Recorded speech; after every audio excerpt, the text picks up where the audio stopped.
আজ রবীনবাবু রাত 2টোর সময় পৃথিবীর সমস্ত মায়া কাটিয়ে না ফেরার দেশে চলে গেলেন। উনি ঘুমের মধ্যেই হার্ট ফেল করেছেন। রবীনবাবুর স্ত্রী রানীবালা বুঝতে পারেন এবং কিছুক্ষণের জন্য নিজেকে হারিয়ে ফেলেন, ভেঙে পড়েন কান্নায়। তারপর অতি কষ্টে নিজেকে সামলান তিনি। স্বামীর বুকে মাথা রেখে বিড়বিড় করে বলতে থাকেন, তোমাকে ধরে আছি, ছুঁয়ে আছি, তাও তুমি আমাকে কিভাবে ফাঁকি দিয়ে চলে গেলে বলো তো?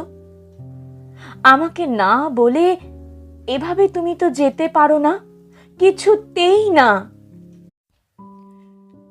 আজ রবীনবাবু রাত 2টোর সময় পৃথিবীর সমস্ত মায়া কাটিয়ে